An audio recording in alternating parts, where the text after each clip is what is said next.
بسم الله الرحمن الرحيم. الحمد لله رب العالمين، والصلاة والسلام على سيدنا وعظيمنا وحبيب قلوبنا وشفيع نفوسنا أبي القاسم محمد. اللهم صل على محمد وآل محمد وعلى أهل بيته الطيبين الطاهرين وأصحابه الغر الميامين. الحمد لله الذي جعلنا من المتمسكين بولاية سيدي ومولاي علي بن أبي طالب. اللهم صل على محمد وآل محمد. الحمد لله الذي هدانا لهذا وما كنا لنهتدي لولا أن هدانا الله. أما بعد، يقول الله في كتابه الكريم: بسم الله الرحمن الرحيم. لقد نصركم الله في مواطن كثيرة ويوم حنين إذ أعجبتكم كثرتكم فلم تغن عنكم شيئا وضاقت عليكم الأرض بما رحبت ثم وليتم مدبرين. The first of our salawat in honor of Rasulullah Muhammad sallallahu alayhi wa alihi wa sallam. اللهم صل على محمد وآل محمد. The second in honor of Amir al-Mu'mineen Ali ibn Abi Talib. اللهم صل على محمد وآل محمد. The third with your loudest voices in honor of the Imam of our time, Imam Sahib al-Asr wal-Zaman. اللهم صل على محمد وآل محمد.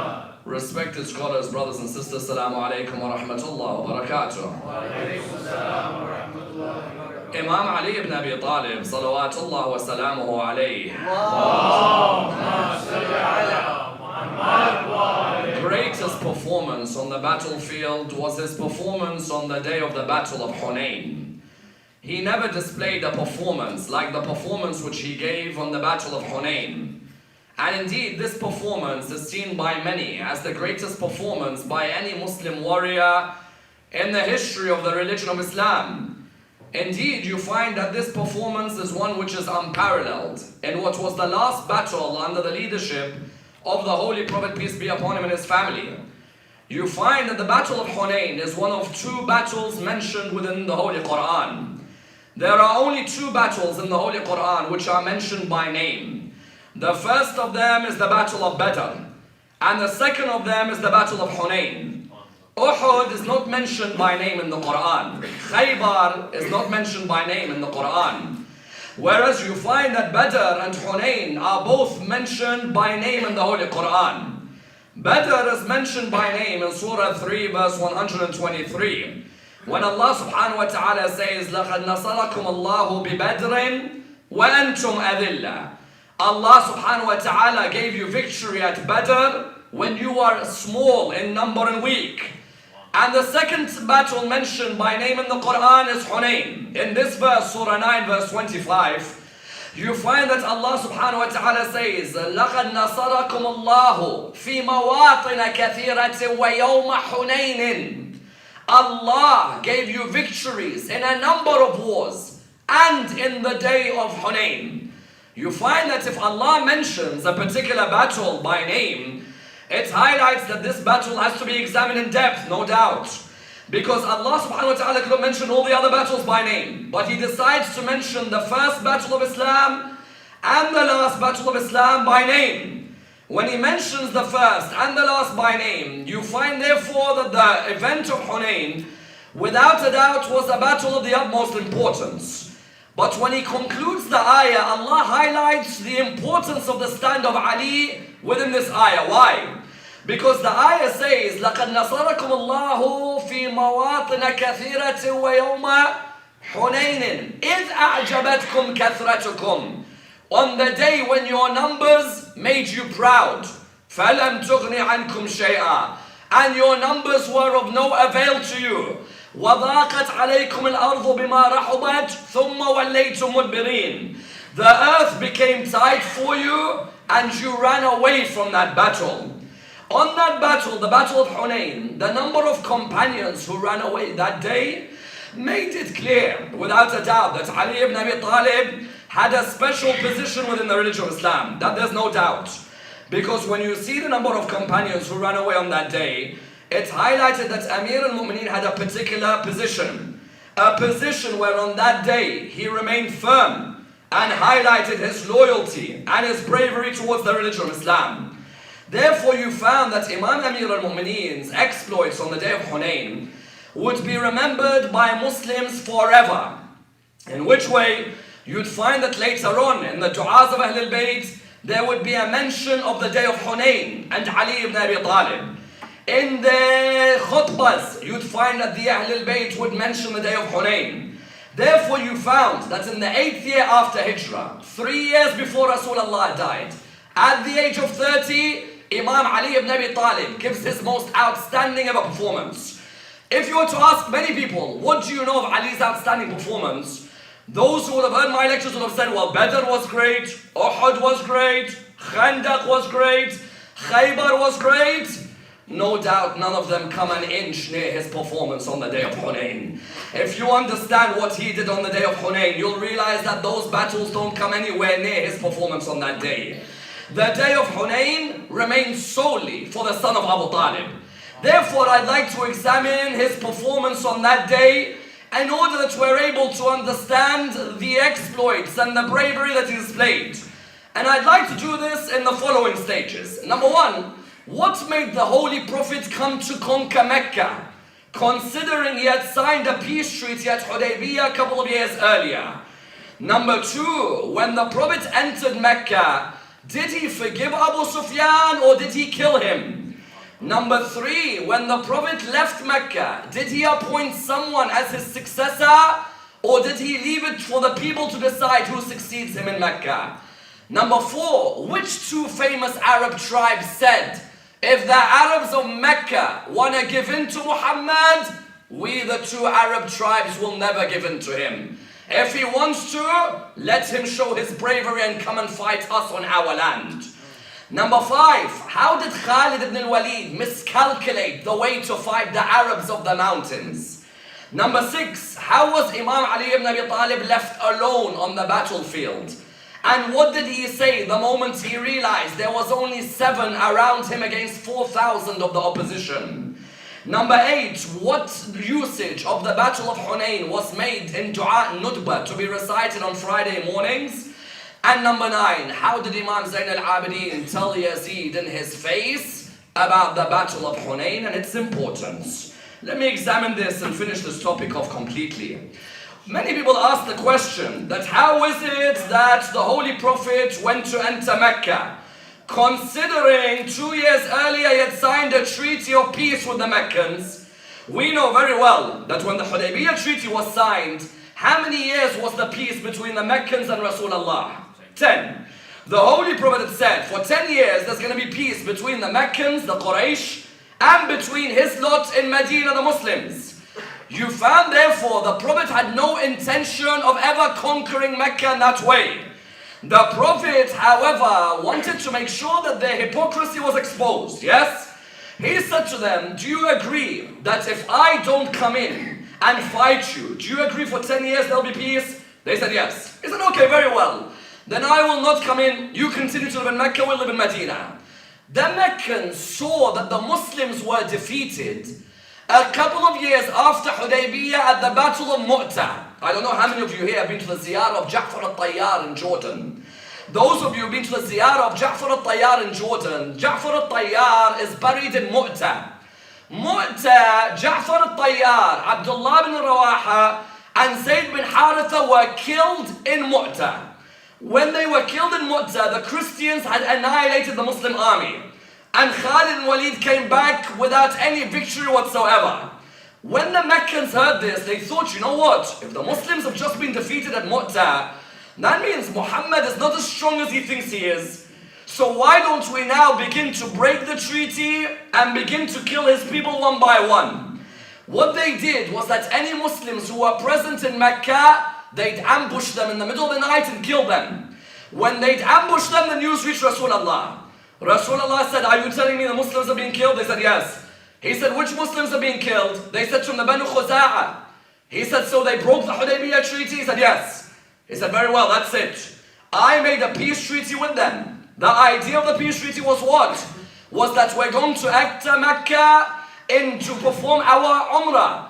But the idea was also that there wasn't going to be any killing between us. When the Holy Prophet realized that they had killed the Muslims, he turned around to the Muslims in Medina. He said, are all of you coming with me to Mecca?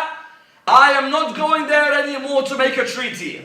This time I enter Mecca, and this time the banner of Islam will be on the Kaaba, and this time Adhan will be recited by Bilal, and this time the idols of Quraysh will be broken. Are all of you ready to join me? They said, Ya Rasulullah, all of us are ready to join you. This was when, in the 8th year after Hijrah, 3 years before he dies, he tells all his companions, are you with me? They said, we're all with you. He marched down to Medina with 10,000 companions. When he marched down to Mecca with 10,000. When he marched down to Mecca with 10,000 companions, as they were leaving in the month of Ramadan, they were actually leaving on the 8th of Ramadan, they got to Mecca. When they got to Mecca, Rasulullah told them to all light fires on the outside, so that as if their tents would have light so that they could see. From far away, the Meccans could see fires everywhere. When the Meccans saw fires everywhere, Abu Sufyan started getting scared, because he knew Muhammad now has come and this isn't going to be a treaty anymore. Now when Rasulullah comes, he has an intention. He wants Mecca back. Abu Sufyan asked Abbas, the uncle of Rasulullah. He said to him, what shall I do? Abbas said to him, listen, you can come with me. You really have no option. Come with me and join the religion of Islam. Now that Prophet Muhammad is coming, he said, but what if Muhammad kills me for what I've done? My wife ate the liver of his uncle. My wife is the one who ate the kidneys. My wife is the one who tortured his companions. Abbas said, Muhammad is not that type of man. He is a man of charity and a man of forgiveness. You've misunderstood him all this time. Come with me. We will go. Abbas took Abu Sufyan towards Rasulullah. Rasulullah not yet entered Mecca. When Rasulullah saw Abu Sufyan was nervous. What's Muhammad going to do to me? Rasulullah turned around to him and said, Abu Sufyan, do not worry. All of you now, you want to join the religion of Islam. There is no harm in you joining. Umar ibn al-Khattab was there at the time. He wanted to kill Abu Sufyan. Yes? Rasulullah said to him, sit down. Even Abbas, son of Abdul Muttalib, said to Umar, wait. Abu Sufyan is under my protection. You cannot touch him. You found that Abu Sufyan joined the religion. But he joined the religion and is counted as one of the tulaqa. What are the tulaqa? The tulaqa are those who joined Islam after the opening of Mecca, yes? The ones who didn't join because they loved Islam. They joined because they are thinking the safety of our lives is when we join this religion. Correct or no? The tulaqa cannot become khulafa in Islamic political thought. You know why? Because you don't know if he's joined Islam sincerely or not. That's why Sayyidah Zainab looks at Yazid in his court in Sham, and she says, Amin al-adli ibn al-tulaqa. Is it just, O son of those who were freed, that you place your wives behind a curtain while the daughters of Rasulullah have no curtain to protect them? Therefore you found Abu Sufyan joined. Rasulullah now took the companions. Rasulullah and Ali ibn Abi Talib knew one thing. There was definitely a treachery on the line. Yes? Didn't trust everyone around them. When they knew there was a treachery, they found out that one of the companions had sent a letter with one of the Muslim women. Subhanallah, Quran says, Al-munafiquna wal-munafiqat. Yes? Sometimes the hypocrite men, sometimes no, let the woman, because no one will think she'll do the bad thing. It's always the men. I'm not surprised in Iraq recently when they find suicide bombers who are women, correct or no? Because no one ever imagines it's the men. You found that the woman was carrying a letter to the Meccans. Muhammad's on his way. Make sure all of you get ready. When the letter was known, Ali ibn Abi Talib smelled something. He smelled that there's someone who's got a letter sending it. He went with about 5 companions to capture the person. The person wouldn't admit. He wouldn't admit. Imam Amir, when he took out the sword, he said, listen, you tell me now, otherwise your life's over. Tell me, where is the letter? He said to him, the person, the companion was called Hatib bin Abi Balta'a. He said to him, the letter, here it is. The letter was found. It was a letter of treachery to the Meccans. They wanted to inform the Meccans that Rasulullah is about to enter. Rasulullah therefore took his companions. All of them entered Mecca. Some of these companions hadn't seen their families for a long time. They went and saw their families. Ali ibn Abi Talib, the first thing he did was what? He entered and he went to look for a house because there was someone living in a house he needed to capture, who was a major troublemaker in Mecca. But the problem was, he was his sister's husband. Imam Ali ibn Abi Talib has two sisters, Jumana and Fakhita. He has three brothers, Talib, Aqil and Ja'far. His sister, her husband was one of the troublemakers. Ali ibn Abi Talib entered the house, but when he entered, you know this is a dangerous time, you're entering to get Mecca back. As soon as he entered the house to get that, he was wearing a mask. His sister looked at him and said, who are you? He said, where is your husband? She said, how dare you enter my house? He said to her, where is your husband? She said to him, do you know who my brother is? If my brother saw you, your life would end. He removed the mask. He said, it is me, Ali, son of Abu Talib, your brother. Show me where your husband is. It's meant that on that day, whether it's Imam Ali or anyone else, there was no such thing as you are my sister, you are my brother. The idea was, where are the troublemakers? They have to be caught. When they were caught, all these troublemakers, when Rasulullah entered Mecca, you found the announcement was made. The announcement, Abu Sufyan had said to the people, you know what? Hide in your houses, do not fight. Muhammad has come with peace. Hind, his wife, came out. She said, what do you mean Muhammad's come with peace? Muhammad's come. We have to kill him. How dare you say he's come with peace? She wanted them to fight Rasulullah. Rasulullah came out in front of everyone. He said, Bilal, recite the adhan. The adhan was recited. Then he said, oh people, what do you expect of me when I've come to Mecca today? They said, you are the generous and the son of the generous, yes? And that you are a man of charity and forgiveness.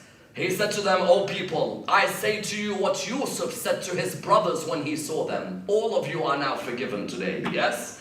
There is no recompense. Imagine that line of Rasulullah. All those years he's been away from Mecca. He comes back. Look at the beauty of the forgiveness of Rasulullah. How many of us, when people have wronged us in the community, someone comes and says, listen, let's bygones be bygones. Forget about this. Let's reconcile. No. Who is he to reconcile? Who is she to reconcile? Even in our families, our sister wants to pick up the phone to talk to us. No. Our auntie, no. Our cousins, no. Rasulullah entered Mecca. All of these people who had oppressed him for years. He said to all of them, all of you are free. Habbar ibn al-Aswad came to him. He said, Ya Rasulullah, I'm the man who used to make fun of you and I caused a miscarriage for your daughter. He said to him, you are forgiven. Wahshi, the man who killed Hamza, came to Rasulullah. He said, Ya Rasulullah, now that you've conquered Mecca, I want to come and ask you something. He turned around to him and said, are you Wahshi? He said, yes. He said, do not worry, go. Yes, the man who killed his uncle. Therefore, the Muslims had come to Mecca not to kill. They came, Rasulullah the message. Even when Rasulullah heard Khalid ibn Walid had gone in and killed 3 people, he said, I've got nothing to do with Khalid ibn Walid and his action. Khalid ibn Walid has disgusted us with his action. We have not come here to kill. We have come here to say to the people one message. يا أيها الناس إنا خلقناكم من ذكر وأنثى وجعلناكم شعوبا وقبائل لتعارفوا إن أكرمكم عند الله أتقاكم. O mankind, we've created you from male and female, different races, different tribes, in order that you get to know one another. The best amongst you in the eyes of Allah is the one with the most taqwa. Not Bani Hashim, not Bani Umayyah, not black, not white. Whoever in Mecca has the taqwa, he's the best in the eyes of Allah subhanahu wa ta'ala. He then entered the Kaaba. He told Ali, son of Abu Talib, right on my shoulders, yes? He said, do you see the idols in the Kaaba? He said, yes.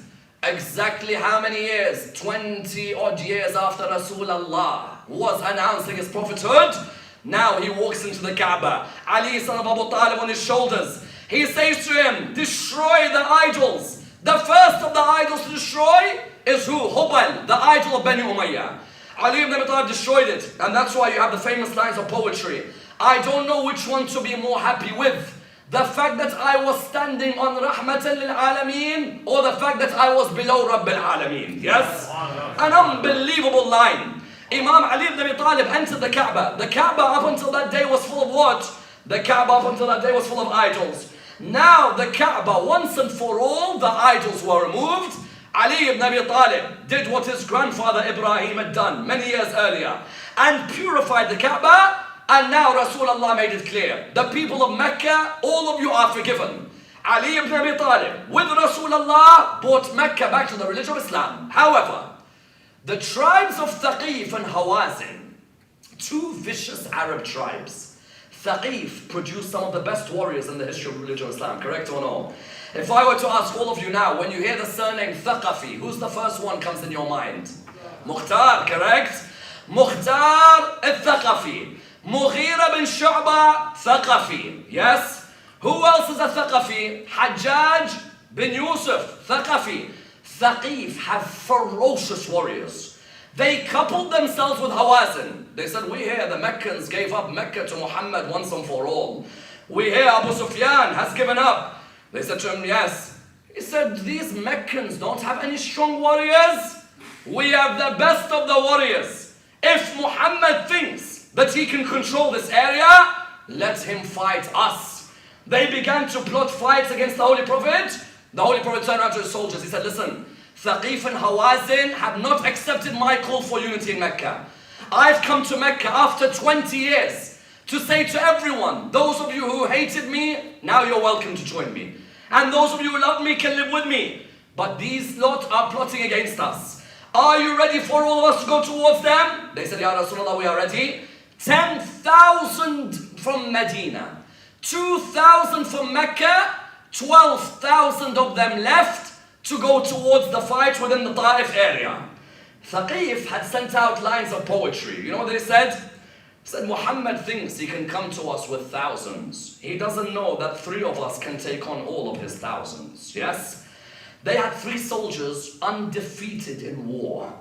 3 soldiers untouchable.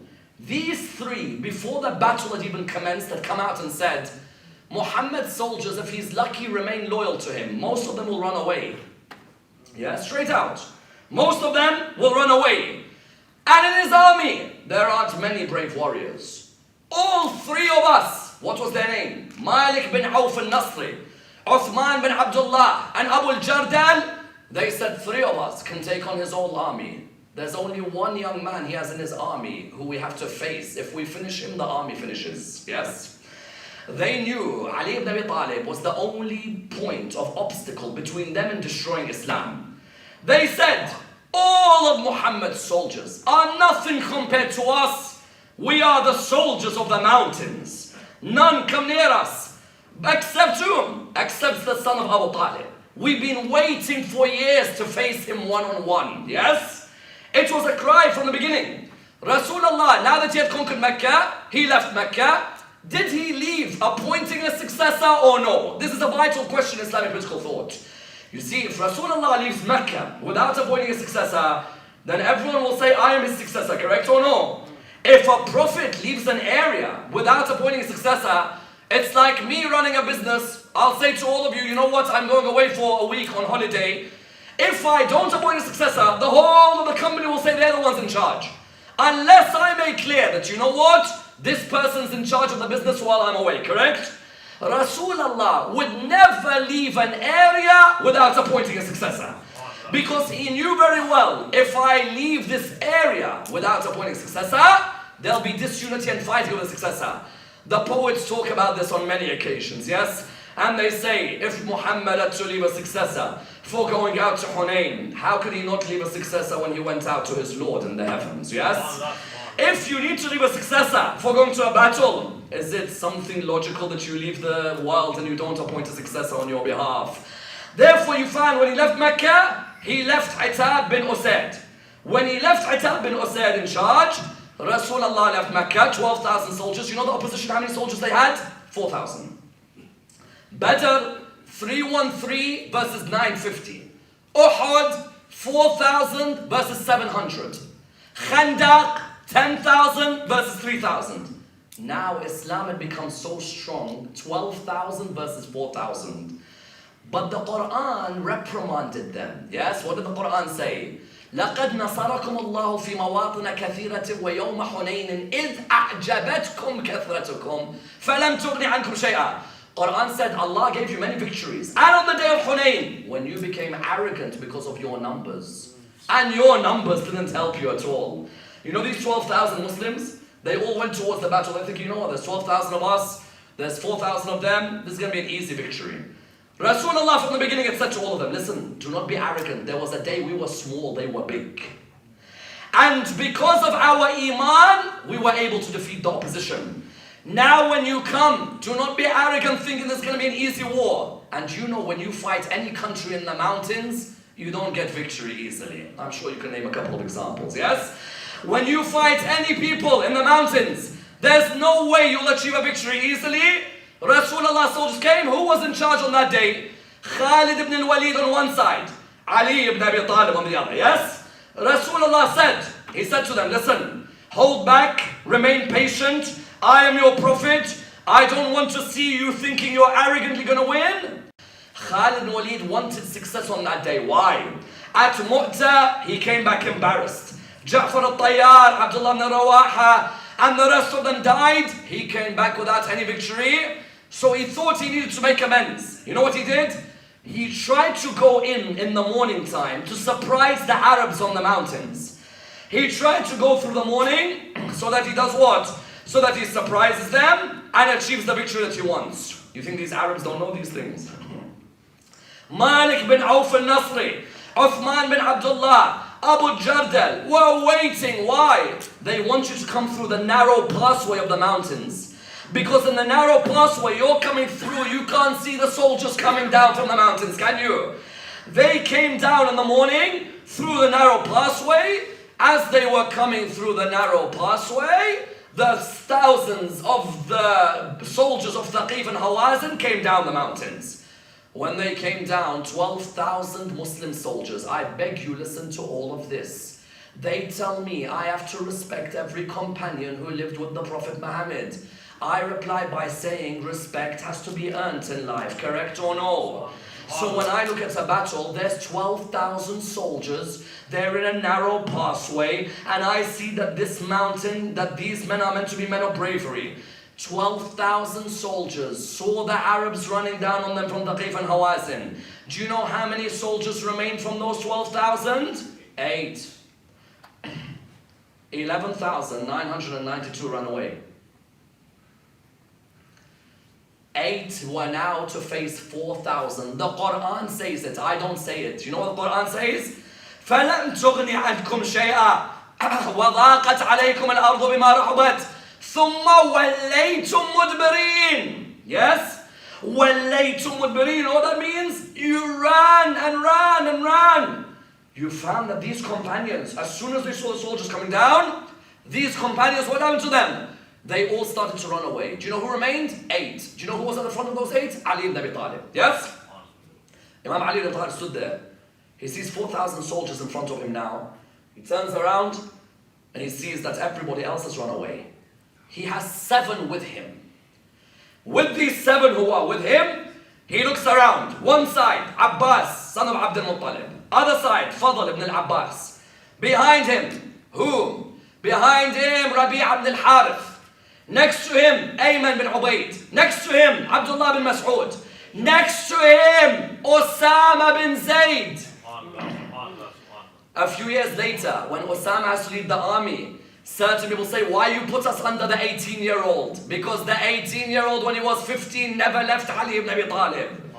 Osama bin Zayd, Ayman bin Ubayd, Abdullah bin Mas'ud, Rabi' ibn al-Harith. You find Abu Sufyan ibn al-Harith. All of them, Abbas bin Abdul Muttalib, 7, Ali ibn Abi Talib in front of them. He turned around to them and said, listen, all of you, have you got my back? They said, yes. He said, now watch what I'm going to do. Yes? Ali ibn Abi Talib, there is one British historian who says, Ali ibn Abi Talib on that day was like a demon possessed. Yes?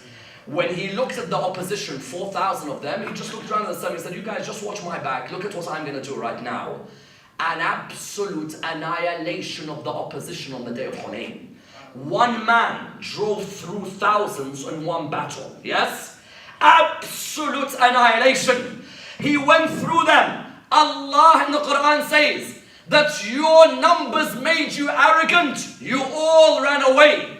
I then helped you by putting sakina down on you. and I gave you unseen forces. I tell you one thing, there may be 8 of you. If you have trust in Allah subhanahu wa ta'ala, He'll send down angels to help you and be your soldiers alongside you, correct or no? If you ask anyone, you may be small in number, but when you've got faith in Allah subhanahu wa ta'ala, watch Ali ibn Abi Talib go. Ali ibn Abi Talib said, leave this all to me. Watch me alone with all 4,000 of them. Who came out to meet him? Those 3, yes? Those 3 turned around. They said, all of you wait. The son of Abu Talib, we waited years to meet you, yes? At Khaybar, we heard you finish Marhab with 1 strike. At Khandaq, Ammar ibn Wit, what a CV, resume Ali ibn Abi Talib has, yes? Look at that resume, it's unbelievable, yes? Every name. And at what age? He's 30 on this day. At what age was he at Khaybar? 29. At what age was he in Khandaq? 27. At what age was he at Uhud? 25. Badr? 24. Ask yourself in your 20s, what did you give the religion of Islam? What did you give the religion of Islam in your 20s?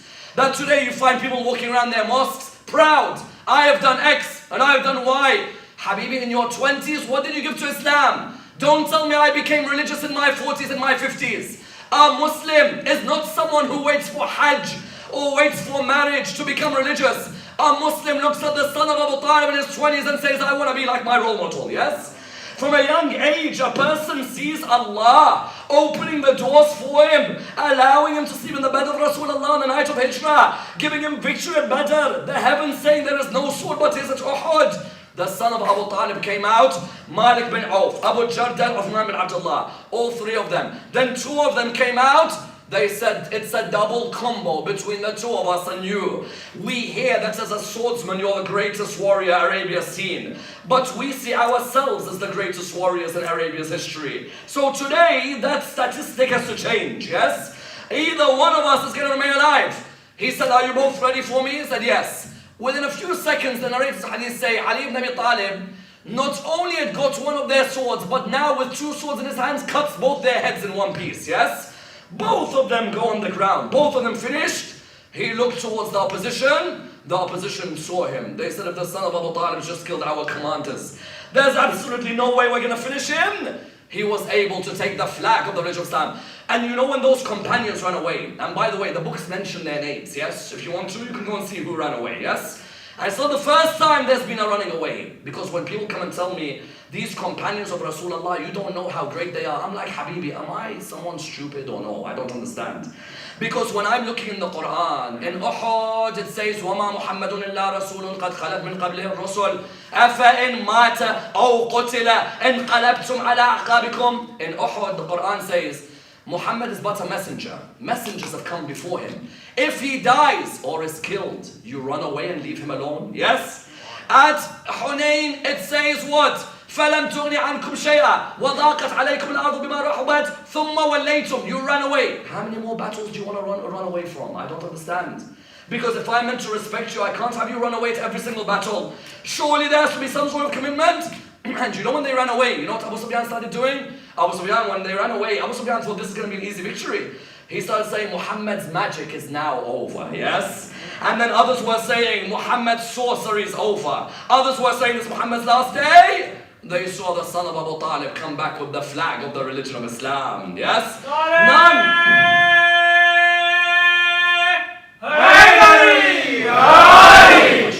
None could come near Ali ibn Abi Talib's performance on that day.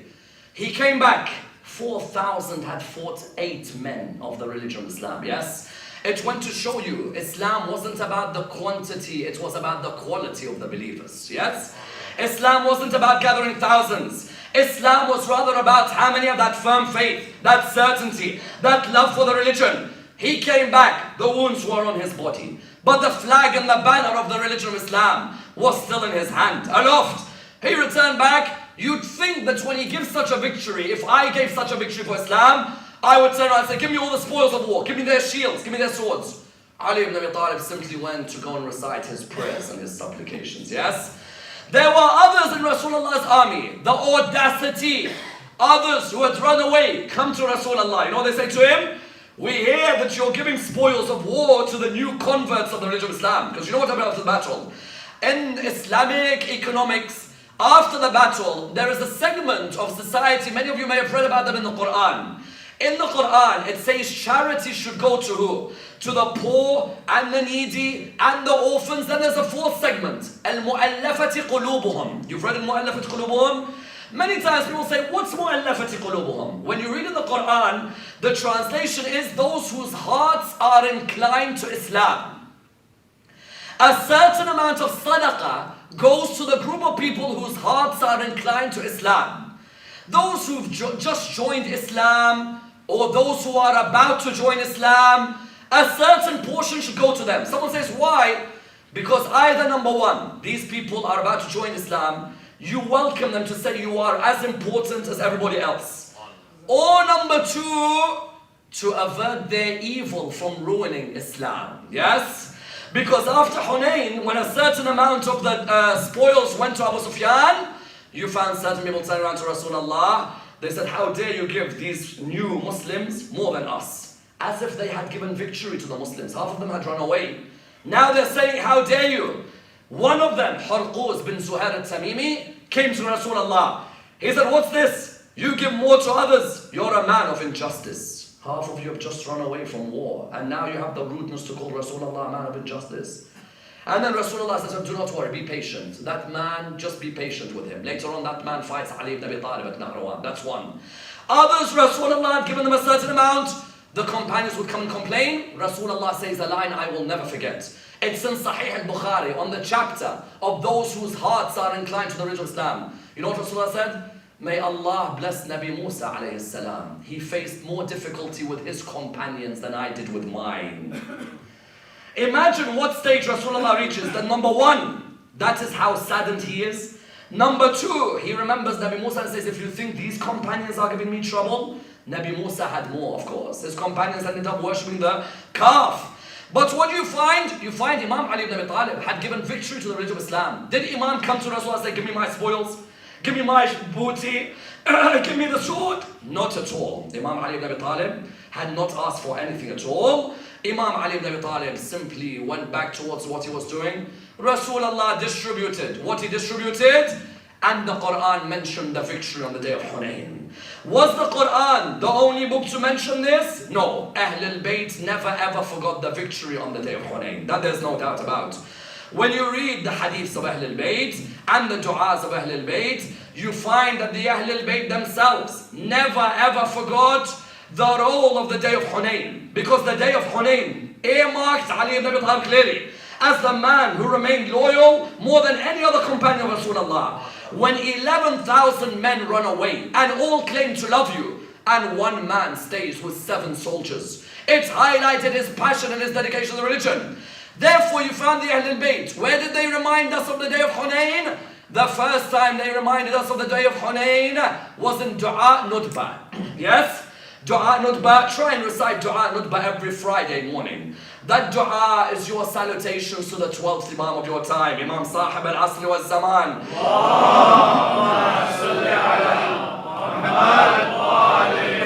That dua is your salutations towards the Imam of your time. It's your relationship with the Imam of your time. It's your dedication to him.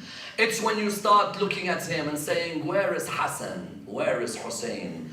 Where are the sons of Hussein? Where are those shining stars? Where are those bright moons? Where is the man who's the connection between the heavens and the earth? It hurts me that I see all the creation, but I don't see you, yes? That dua Nudba, one of the most beautiful du'as. In that dua, Ahlul Bayt mentioned that it was the hatred of those from Badr and Hunayn that led to the oppression of Amir al-Mu'mineen, yes? Because a lot of those who were the grandsons and the children of the soldiers at Hunayn wanted to take out their animosity on Imam Ali ibn Abi Talib and his children. And that's why I tell you, when you do your research on the 10th of Muharram, look at the names of those who butchered the body of Imam al-Hussein, yes? When you look at the names of those who butchered the body of Imam al-Hussein, you see the surnames of Thaqafi, Hawazin, Thaqif, Ta'if, Hawazin. The nephews and the cousins of those who Ali defeated at Hunayn wanted to take out their vengeance on Imam al-Hussein alayhi salam. That's why I tell you, there's one line. On the 10th of Muharram, until today, it hurts me every time I hear it. Imam al-Hussein alayhi salam came out on the 10th of Muharram. When he came out, it was his final moment when he came out. He stood in front of the opposition. He looked at them. He said, is not Khadija my grandmother? They said yes. He said, is not Rasulullah my grandfather? He said yes. He said, is not Fatima al-Zahra my mother? They said yes. Is not Ali ibn Abi Talib my father? They said yes. He said, is not Hamza my uncle? He said yes. He said to them, then why do you want to kill me? Their reply, I will never forget. They looked at him, they said, we want revenge for what your father done to us. The whole Karbala was revenge for Imam Amir al-Mu'mineen alayhi salam. The exploits of Imam Ali ibn Abi Talib came back to haunt him, and they took it out on his son. You think it's normal to kill a human being? It's not. But to behead a human being and butcher him and make your horses trample all over his body, yes? They made their horses trample all over the body of Abu Abdullah. That haqid of Hunayn, they couldn't let go of. Hunayn and the defeat of Hunayn, they couldn't let go of. And that's why Imam Zayn al-Abidin in front of Yazid in Sham, the battle between him and Yazid in the words, was when Imam Zayn al-Abidin reminded Yazid, yes? Because Yazid was right in front of him and the Imam was in front of Yazid. And Yazid began to boast about the battle of Badr, yes? Yazid, when he boasted about the battle of Badr, what did he do? He said, ليت أشياخي ببدر شهدوا جزع الخزرج من وقع الأسل لا هلوا واستهلوا فرحا ثم قالوا يا يزيد لا تشل لعبت هاشم بالملك فلا خبر جاء ولا وحي نزل. Yazid looked at Imam Zayn al-Abidin. He said, I wish my ancestors from Badr were here so they could see the way I poke the teeth of Abu Abdullah, yes? So they see the way I poke the eyes of Imam Hussein. He used to have the head of Imam Hussein next to him, yes? He would poke the eyes of Abu Abdullah. Then he'd poke the teeth of Abu Abdullah. And then Imam Zayn al-Abidin looked at him. He saw what he was doing to his father. Did what he was doing to his father affect him? No. Imam Zayn al-Abidin looked at him and said, you want to mention Badr? I'll tell you who we are. He looked at him, he said, oh people, Allah has granted us 6 and given us excellence in 7. He has given us generosity and patience and eloquence and forbearance and knowledge and the believer's affection for us. Then he said, Allah has given us excellence in 7. From us is whom? From us is the Holy Prophet. From us is Ali ibn Abi Talib. From us is Fatima al-Zahra. From us is Ja'far al-Tayyar. From us is Hamza. From us are Hassan, from us are Hussein. Those of you who know me, and those of you who don't, let me tell you who I am. I am the son of Mecca and Mina. I am the son of Zamzam and Safa. I am the son of the best of men to have circumambulated the Kaaba, and the best of them to have held the black stone in his Haba. I am the son of the man who was taken by Buraq through the air. I am the son of the man who led the angels in prayer. I am the son of Muhammad al-Mustafa. I am the son of Ali al-Murtada, the man who fought the disbelievers until they said, La ilaha illallah. Then he said what? Then he said, I am the son of the man who fought with 2 swords and pledged 2 allegiances and went on 2 migrations. Then he says, I am the son of the man, Baya bay'atain, Hajar hijratain. Yes? Then Anabnu man qatala bi Badrin wa Hunayn. He said, oh Yazid, I am the son of the man who went on 2 migrations, who pledged 2 allegiances, and the son of the man who fought at Badr and Hunayn. He made sure Hunayn was mentioned in front of Yazid to remind him that just in case you try and finish the fada'il, the merits of my grandfather Ali ibn Abi Talib, then I will use your country to narrate his merits. I am the son of the believers, pious one, the descendants of the Prophet, annihilator of the polytheists, commander of the faithful, glory of the worshippers, honorable of the criers. I am the son of the man who was the first to come towards the call of Allah and His Prophet with no precedence before him. I am the son of the man who was the best in prayer and the best in fasting. I am the son of the man who was assisted by Jibreel and Mikael. I am the son of the man who was the arrow of Allah targeting the hypocrites and the garden and the treasurer of His wisdom. I am the son of the lion of Iraq and the master of Hijaz. I am the son of a Badri and a Uhudi and a Khifi and a Aqabi and a Muhajiri. I am the son of the father of Hassan and Hussein. That is my grandfather Ali ibn Abi Talib. Then he said, I am the son of the lady who was deemed pure on the earth. I am the son of Fatima al-Zahra alayhi salam. And then he said, I am the son of the man whose body lies alone on the ground in Karbala with the wildebeest surrounding it. As soon as he said those lines, Yazid wanted the adhan to be recited, yes?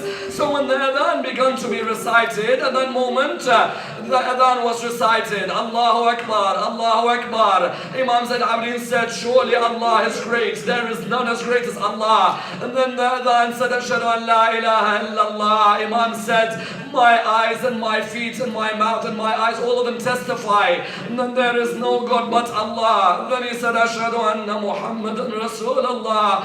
He looked and he said, oh Yazid, is Muhammad your grandfather or is he mine? If you claim that he is your grandfather, then you are lying. But if you know that he is mine, then why did you kill his grandson on the plains of Karbala? And that's why Imam Zayn al-Abidin would never let go of what happened on the 10th of Muharram, yes? To the extent that Imam al-Baqir gives us a narration that hurts all of our hearts. Imam al-Baqir, what does he narrate? He says, when my father Zayn al-Abidin was dying of the poison, he said the poison had surrounded his body. May Allah never show you your father in a difficult state, yes? He said that I saw my father, the poison all over his body. He said, Imam al-Baqir said, when I saw him in such pain, I came and I hugged my father's chest. That's what you would do, correct? When your father's in pain, what would you do? You want to come and embrace your father. You want to come and hug his chest. He said, when I hugged my father's chest, my father began to cry in a way I've never ever seen him cry. He said at that moment, I said to him, Father, in a moment you'll see Rasulullah. In a moment you'll see Amir al-Mu'mineen. In a moment you'll see Fatima al-Zahra. In a moment you'll see Imam al-Hassan. In a moment you'll see Imam al-Hussein. He said to him, Father, why do you cry when I embrace your chest? The reply is one that hurts the heart. He said to him, oh my son Muhammad, I cry because when I am dying you are on my chest. Whereas do you know who sat on the chest of my father Abu Abdullah when he lay on the ground?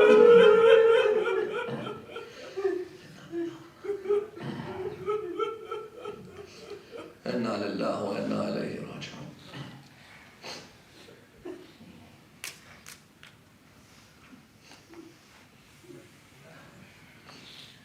We pray to Allah subhanahu wa ta'ala to raise us with Muhammad and Al Muhammad. Ya Allah, raise us with the Imam of our time, Imam Sahib al-Asr al-Zaman. Ya Allah, allow us to be amongst his companions and those who follow his message. Ya Allah, allow us to honor the merits of Imam Ali ibn Abi Talib alayhi salam. Give us the good health that we are able to finish the seerah of Amir al-Mu'mineen alayhi salam. Ya Allah, allow us to continue in the service of Amir al-Mu'mineen alayhi salam. Ya Allah, this time next year, let us sit by the grave of Ali ibn Abi Talib in the land of Najaf. Ya Allah, let our cheeks rub on the grave of Imam al-Hussein in Karbala. Ya Allah, for our brothers who are not feeling well, may Allah subhanahu wa ta'ala provide them with strong health and allow them to recover. Our brothers Haji Safdar, Haji Shaini, Ya Allah, allow them to return back to full recovery, inshaAllah. Let's pray with the ayah of health and recovery and removal of all calamities. Bismillah ar-Rahman ar-Rahim. Amman yujibu al-muftarra idha da'ahu wa yakshifu as-su'. أمن يجيب المضطر إذا دعاه ويكشف السوء أمن يجيب المضطر إذا دعاه ويكشف السوء أمن يجيب المضطر إذا دعاه ويكشف السوء أمن يجيب المضطر إذا دعاه ويكشف السوء. Ya Allah, in the name of the one ill at Karbala, Imam Zayn al-Abidin, cure all of our beloved ones.